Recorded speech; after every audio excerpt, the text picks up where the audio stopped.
Baik, terima kasih Mang Devi. Sebelumnya, Om Swastiastu. Terima kasih atas kesempatan yang diberikan kepada kelompok kami.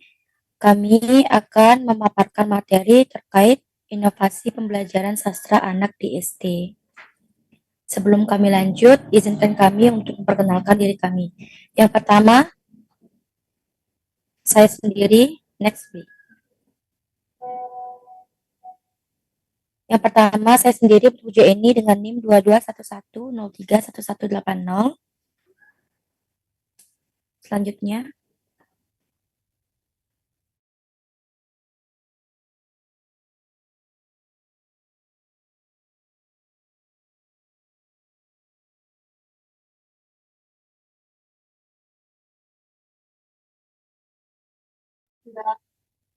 Perkenalkan, nama saya Putri Rina Dewi dengan NIM 2211031141. Perkenalkan, nama saya Gusti Airi Karipana dengan NIM 2211031219. Om Swastiastu, perkenalkan nama saya Gede Agusari Patawan dengan NIM 2211031155. Perkenalkan, nama saya Kadek Jiniawan dengan NIM 2211031148.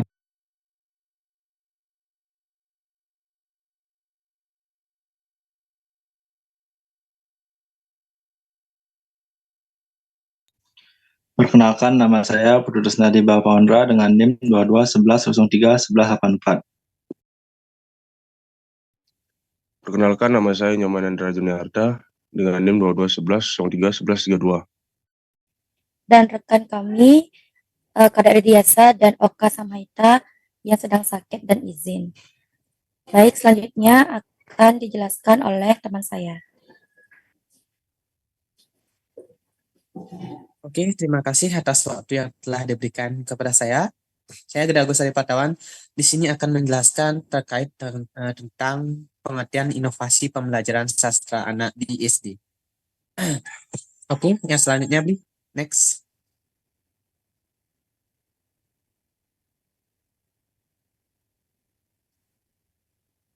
Oke, terkait yang pertama, inovasi pembelajaran ialah sebuah proses menciptakan cara baru ataupun bukan tantangan sih, seperti cara bagaimana kita memberikan sebuah inovasi terkait kegiatan kita dalam hal belajar mengajar di sekolah nanti. Nah, dalam perkembangannya, inovasi pembelajaran itu memberikan metode dalam belajar yang lebih efektif dan tentunya lebih efisiensi dalam membantu peserta didik nantinya untuk istilahnya menyimpan pembelajaran ataupun mengerti pembelajaran mereka. Artinya mereka dengan mudah bisa mengerti pelajaran yang kita berikan oleh tenaga pendidik tentunya. Jadi pembelajaran tersebut efektif untuk dilakukan. Nah, menurut para ahli, di sini ada 5, yaitu adalah pertama menurut Purdi tahun 1968. Di sini yang menjelaskan bahwa inovasi dalam pendidikan adalah sebagai pemilihan, pengelolaan, dan penggunaan sumber daya dengan cara baru yang unik yang menghasilkan pencapaian kinerja yang lebih baik berdasarkan standar, tujuan, dan sasaran yang ditetapkan. Nah, definisi yang selanjutnya adalah Gabi tahun 2002 yang menjelaskan tentang adalah inovasi terdapat ciri-ciri yang sama, yaitu adalah inovasi sebagai penerapan gagasan, proses ataupun alat untuk mencapai hasil atau kinerja yang lebih baik lagi. Nah, itulah menurut Agabi. Nah, selanjutnya adalah menurut Rogers. Nah, menurut Rogers sendiri tahun 1998, ia menjelaskan bahwa inovasi ini dipahami bukan saja pada penciptaannya sesuatu yang istilahnya terbarukan, tetapi juga bagaimana kita menyebarkan ataupun proses penyebarluasan pengetahuan yang sudah ada. Itu menurut dari Rogers sendiri. Nah, selanjutnya adalah menurut Huck. Nah, menurut Huck sendiri di sini adalah dia menjelaskan bahwa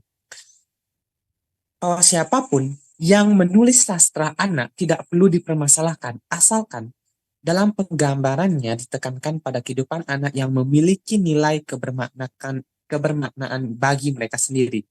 Yang selanjutnya atau yang terakhir adalah Norton yang menjelaskan sastra anak ialah sastra yang mencerminkan perasaan dan pengalaman anak-anak melalui pandangan anak-anak tersebut. Nah, jadi secara kenyataannya jadi di sini adalah inovasi pembelajaran sastra anak SD itu adalah nilai kebermaknaan bagi anak-anak. Terkadang itu dilihat dari perspektif orang dewasa. Jadi, inovasi di sini itu lebih dari yang artinya inovasi, lebih dari yang artinya efisiensi ataupun keefektifan, tetapi kita juga melihat dari sisi bagaimana inovasi tersebut bermakna untuk anak-anak. Itu pun kita lihat dari perspektifnya mereka sendiri, apakah inovasi tersebut berguna untuk mereka, apakah inovasi tersebut bermakna untuk mereka, apakah berfungsi nggak untuk mereka untuk kedepannya gitu. Jadi istilahnya dalam hal apalagi di sekolah SD nantinya itu pastinya kita melihat ada banyak segi anak-anak. Contohnya anak-anak memiliki sifat cenderung ada yang malas, ada yang rajin. Nah, jadi hal seperti itu bisa kita nantinya kita lihat perspektifnya, apa yang akan kita pakai medianya, apa yang kita akan gunakan inovasinya nanti dalam pembelajaran sastra anak SD. Nah, itu terkait pengertian dari inovasi pembelajaran sastra anak SD. Kemudian selanjutnya, untuk presentasi yang selanjutnya, untuk waktu saya persilakan. Baik, di sini saya akan melanjutkan materi dari teman saya, yaitu faktor pemicu inovasi pembelajaran. Banyak faktor yang mendorong seseorang atau organisasi untuk berinovasi. Faktor-faktor ini memberi tekanan atau menciptakan suasana darurat untuk mendorong suatu institusi atau organisasi untuk menciptakan tujuan dan gagasan baru. Faktor-faktor pemicu terjadinya inovasi diantaranya, yang pertama itu adalah teknologi. Munculnya teknologi yang berkembang menjadi bagian integral kehidupan masyarakat. Sebagai contoh, semisalnya koran nasional terkenal seperti Kompas, Media Indonesia, Republika, dan sebagainya. Yang kedua itu tantangan dari pesaing. Sebagai contoh, pada tahun 2010 mulai dilakukan rintisan sekolah-sekolah bertaraf internasional sebagai realisasi dari Pasal 50 ayat 3 Undang-Undang Nomor 20 Tahun 2003 tentang Sistem Pendidikan Nasional yang menyebutkan bahwa pemerintah daerah harus mengembangkan sekurang-kurangnya satu satuan pendidikan menjadi bertaraf internasional. Yang ketiga itu perubahan yang terjadi pada lingkungan eksternal. Adapun perubahan tuntunan terhadap hasil belajar peserta didik dalam masyarakat. Tuntunan capaian belajar peserta didik masa kini tidak terbatas hanya pada penguasaan pengetahuan, tetapi juga menggunakan pengetahuan yang dimiliki untuk memecahkan masalah yang ditemui, dilandasi dengan kemampuan berpikir lintas ilmu, bukan sekedar linier dalam satu bidang saja. Untuk itu, kurikulum 2013 memberikan preskripsi pembelajaran tematik supaya sejak dini peserta didik dilatih berpikir lintas ilmu. Sayangnya karena terlalu cepat diberlakukan, padahal pendidikan sebagai pelaksana kurikulum, inovasi menjadi ketergantungan pelaksanaannya. Baik, untuk materi yang selanjutnya akan dilanjutkan oleh teman saya.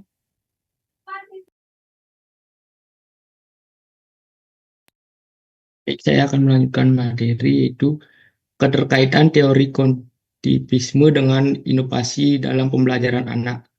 Dalam kaitan dengan inovasi dalam pembelajaran, akhir-akhir ini muncul teori baru yang disebut kognitisme, yang biasanya dihubungkan dengan konstruktivisme dalam membentuk atau mengkonstruksi suatu pengetahuan.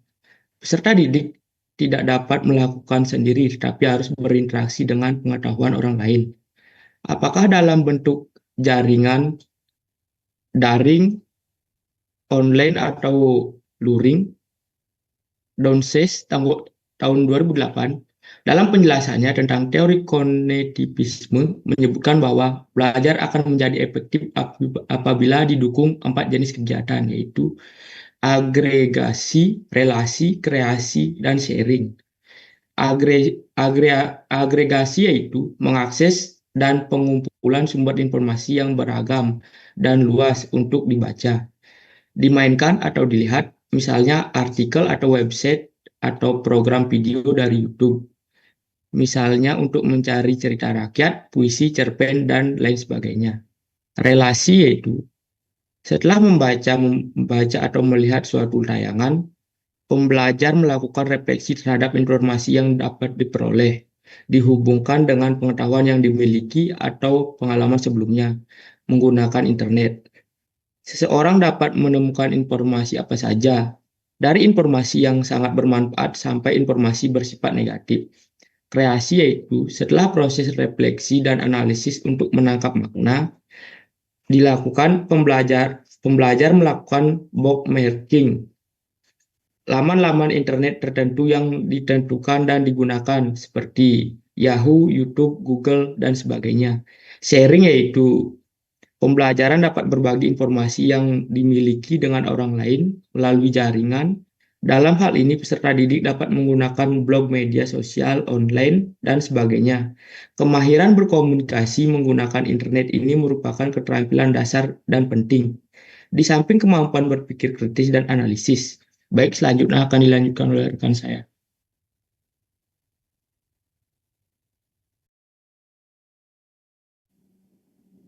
Baik, saya akan melanjutkan presentasi dari teman saya. Contoh inovasi pembelajaran sastra. Beberapa contoh inovasi pembelajaran yang dapat diterapkan untuk proses belajar dan menyerap pelajaran yang lebih menyenangkan serta lebih gampang dipahami. Yang pertama ada pembelajaran jarak jauh. Nah, salah satu contoh inovasi pembelajaran yang sangat populer saat ini ialah pembelajaran jarak jauh atau distance learning. Nah, terlebih ketika pandemi COVID-19 yang sempat memaksa sekolah dan universitas di dunia mengadakan kegiatan belajar mengajar secara online. Metode inovasi pembelajaran ini kemungkinan para peserta didik untuk belajar secara mandiri di rumah dengan memanfaatkan teknologi seperti smartphone, laptop, ataupun komputer. Nah, pembelajaran jarak jauh atau online dapat menggunakan beberapa platform yang aktif digunakan selama masa pandemi lalu, seperti Zoom atau Google Classroom. Nah, para peserta didik dan pengajar dapat memanfaatkan berbagai fitur di masing-masing platform untuk memberikan materi pembelajaran, perkuliahan, presentasi, diskusi kelompok, hingga memberikan tugas secara daring atau online.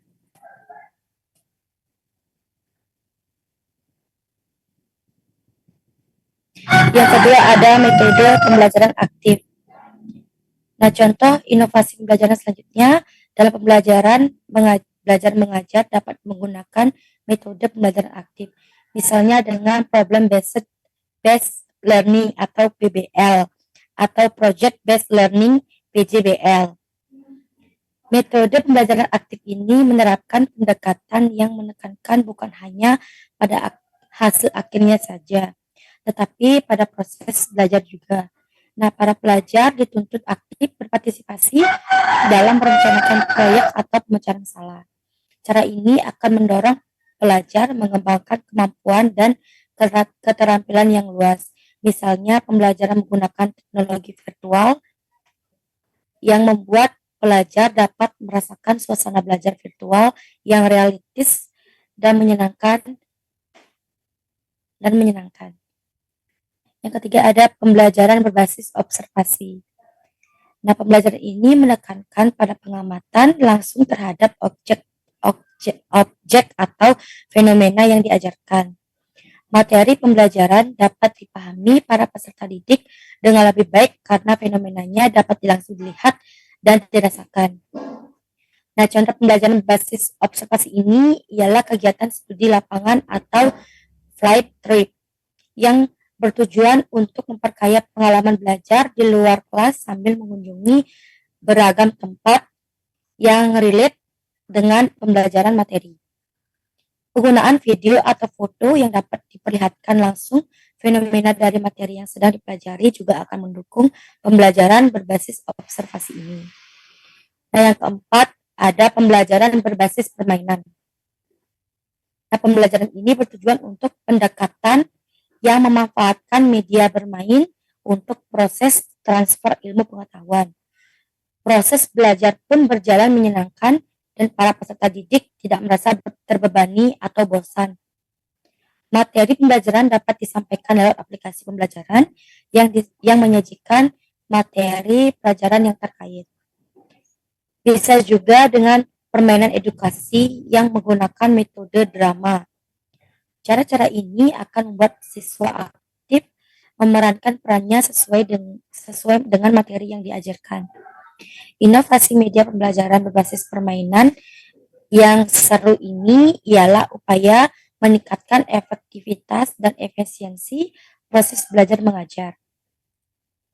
Inovasi pembelajaran akan mendorong para peserta didik dari berbagai tingkatan pendidikan belajar dan menyerap materi pembelajaran yang lebih mudah, efektif, efisien, dan menyenangkan. Sekian dari presentasi saya, akan dilanjutkan oleh teman saya.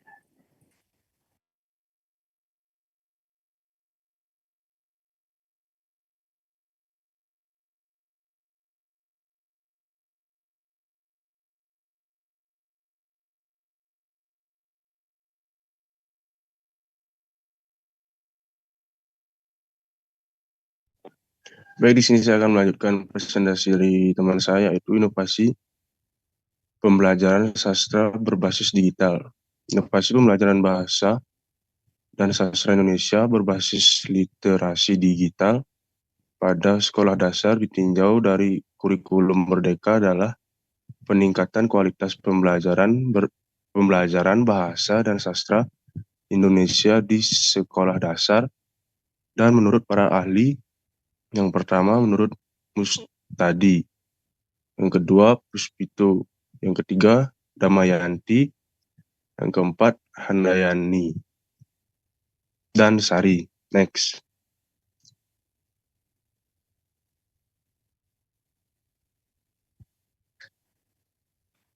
Manfaat inovasi pembelajaran sastra anak. Yang pertama, meningkatkan keterlibatan dan minat belajar anak-anak. Yang kedua, memperkaya pengalaman pembelajaran dan memanfaatkan teknologi anak-anak, keterampilan digital yang berguna di era modern.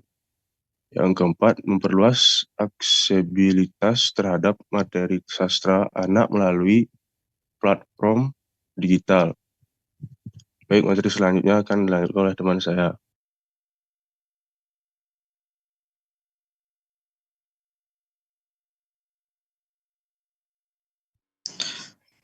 Baik, di sini saya akan melanjutkan materi teman saya, yaitu tantangan dalam pembelajaran sastra anak di era digital.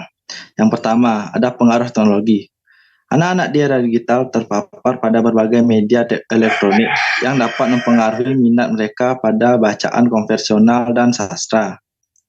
Yang kedua, ada kurangnya minat baca. Semakin banyak alternatif hiburan digital dapat menyebabkan kurangnya minat anak-anak pada membaca buku dan sastra. Yang ketiga, ada keterbatasan aksesibilitas. Tidak semua anak memiliki akses terhadap buku dan materi sastra yang relevan dan kebutuhan dan minat mereka. Sekian materi saya kembalikan kepada moderator.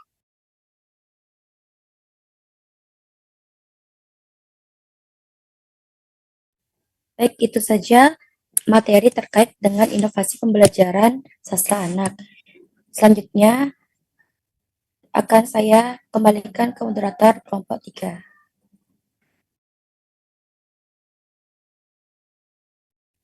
Baik, terima kasih untuk moderator kelompok 4. Di sini kami akan membuka sesi tanya jawab. Untuk yang bertanya silakan raise hand.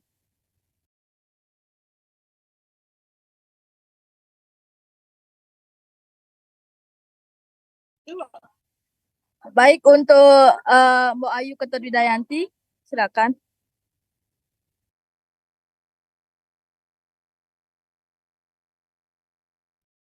Baik, terima kasih. Perkenalkan, saya Ayu Widayanti. Di sini izin bertanya. Menurut pendapat kalian, benarkah sastra dapat memberikan manfaat tentang pendidikan dan hiburan yang membentuk kepribadian anak serta menuntun kecerdasan emosi anak? Terima kasih. Bisa diketik di kolom chat ya Mbok ya. Oke. Untuk selanjutnya Abdi. Baik, terima kasih atas waktunya. Perkenalkan, saya Renata. Pertanyaannya, menurut Anda, jika Anda menjadi seorang tenaga pendidik, bagaimana cara menciptakan pembelajaran sastra yang menyenangkan untuk anak-anak dan mudah dipahami bagi anak-anak? Terima kasih. Bisa diketik di kolom chat ya. Selanjutnya pertanyaan terakhir dari Lilis. Baik, terima kasih atas waktunya. Izin bertanya kepada kelompok 3. Apa yang membedakan sastra anak dengan sastra pada umumnya? Terima kasih. Terima kasih Lilis. Bisa diketik di kolom chat. Kami akan meminta waktu untuk menjawab pertanyaan dari teman-temannya. Terima kasih.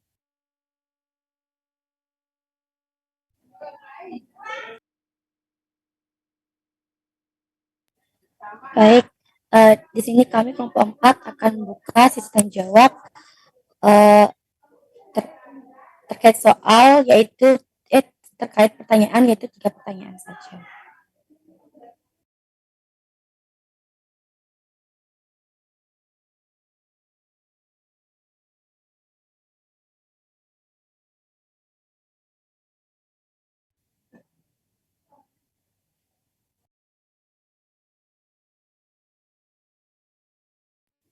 Lilis.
Silakan Lilis.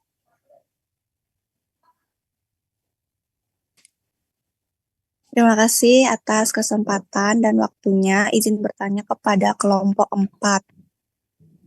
Bagaimana penggunaan teknologi digital seperti e-book dan aplikasi interaktif dapat meningkatkan minat baca anak-anak terhadap sastra? Terima kasih.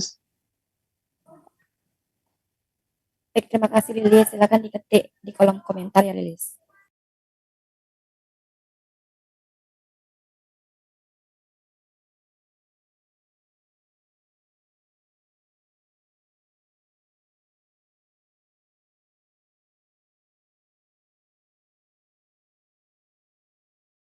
Silakan Ratna. Baik, terima kasih atas kesempatannya. Pertanyaan untuk kelompok 4. Apa upaya yang bisa dilakukan pendidik untuk menanamkan pendidikan karakter melalui sastra? Terima kasih Ratna. Silakan diketik di kolom komentar ya.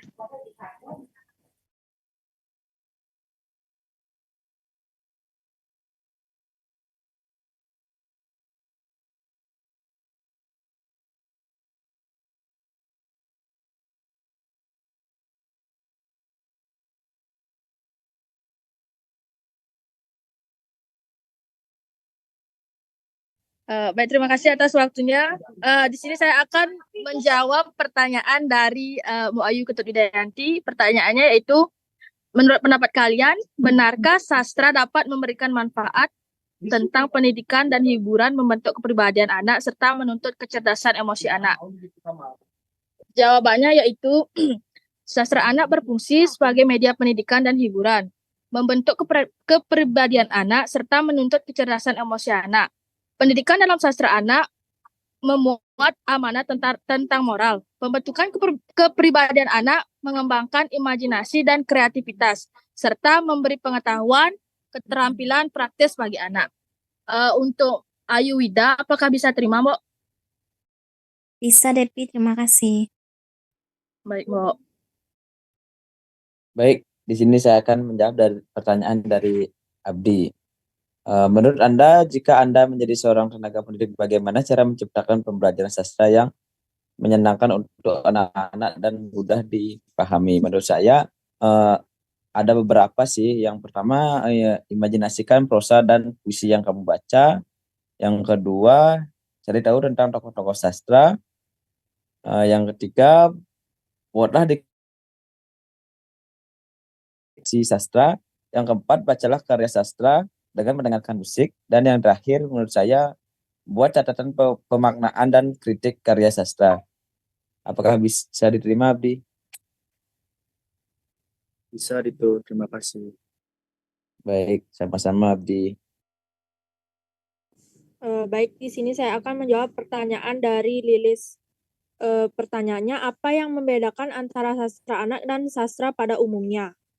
Jawabannya, sastra anak ditunjukkan untuk anak-anak dengan tema sederhana, bahasa mudah dipahami, gaya penulisan langsung, dan sering menggunakan ilustrasi.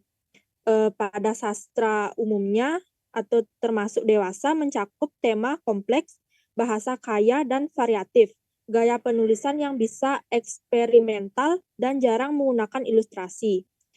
Sastra anak fokus pada edukasi dan hiburan yang sesuai perkembangan anak, sementara sastra umum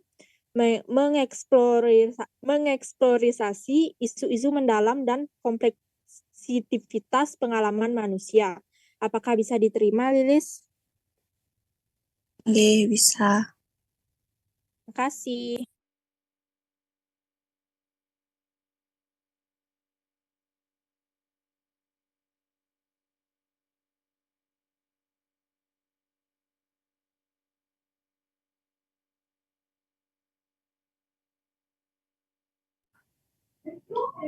Baik, terima kasih kelompok 3. Dan selanjutnya untuk kelompok 4, apakah ada yang masih bertanya lagi? Tersisa lagi 1 pertanyaan.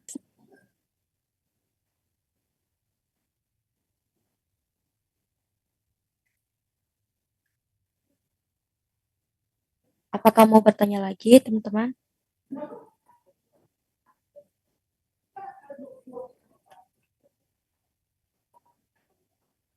Ya, silakan Bu Ayu Wida. Baik, terima kasih Puja. Di sini Mbok ingin bertanya, menurut pendapat kalian, dapatkah sastra anak-anak ini dijadikan sebagai media pembelajaran karakter di sekolah dasar? Terima kasih. Terima kasih Bu Ayu. Silakan diketik Bu Ayu ya di kolom chat.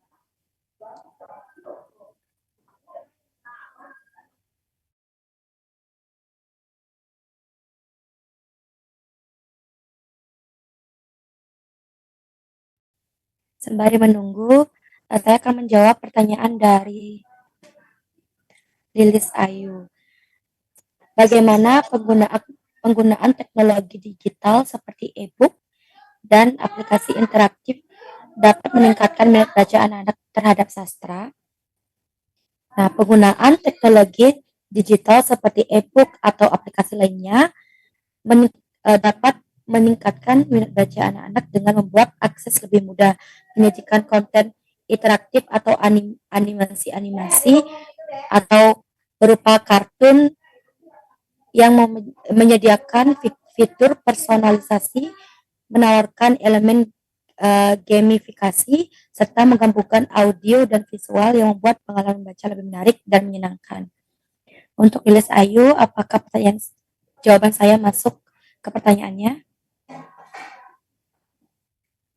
Ya sudah, Puja. Terima kasih. Terima kasih, Lilis. Baik, di sini saya akan menjawab pertanyaan dari Ratna.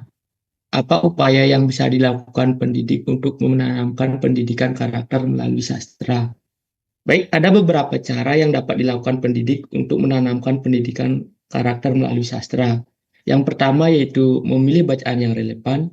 Pendidik dapat memilih bacaan yang menangani isu-isu karakter atau nilai-nilai seperti kejujuran, kerjasama, empati.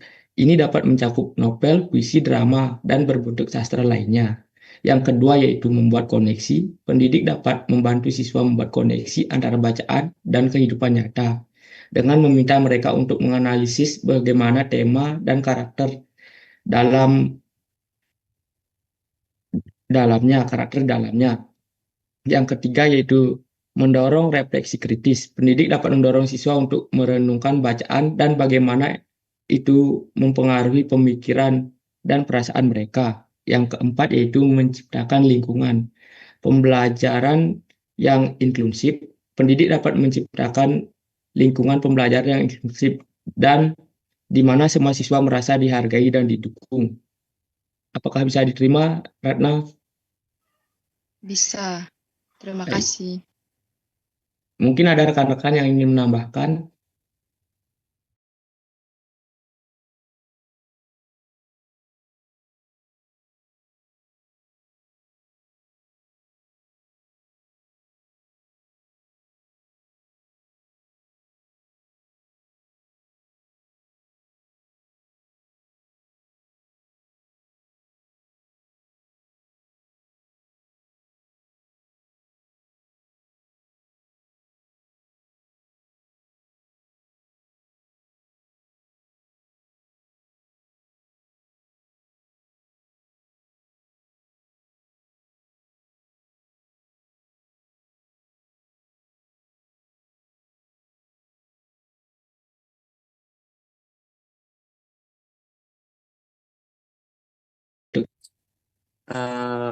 Halo Juniawan, kalau dari saya sudah pas Juniawan.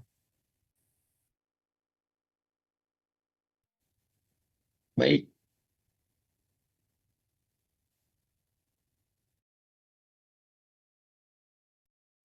Oke, mohon izin untuk yang lainnya. Saya di sini akan menjawab pertanyaan dari Mbak Ayu Widayanti, yaitu adalah dapatkah sasana dijadikan media pembelajaran karakter? Mohon izin terkait pertanyaan tersebut untuk menjawab, ini adalah sasana dinilai dapat membentuk karakter dengan efektif karena nilai-nilai dan moralnya terdapat dalam karya sastra.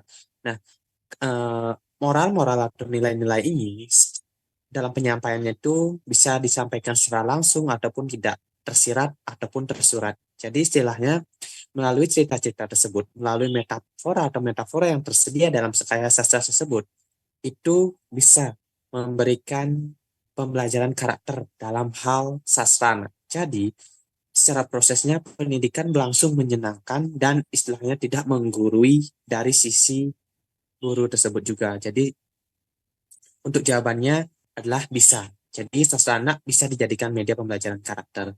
Untuk itu, untuk yang pertama, Mbak Ayuwida, apakah untuk jawabannya bisa diterima, Mbak? Bisa, Ari. Terima kasih. Oke, terima kasih untuk Mbak Ewida. Untuk yang lainnya, jikalau ingin menambahkan, untuk waktu saya persilahkan gitu.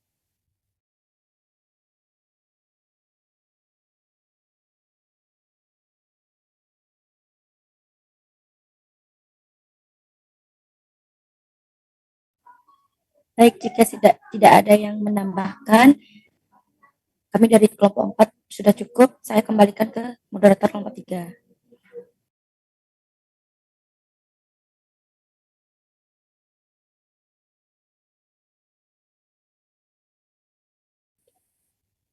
Baik, terima kasih atas waktunya. Jika tidak ada yang bertanya lagi, mohon maaf jika ada kesalahan kata. Kami dari kelompok 3, kami tutup dengan Parama Santi. Om Santi Santi Santi Om. Terima kasih.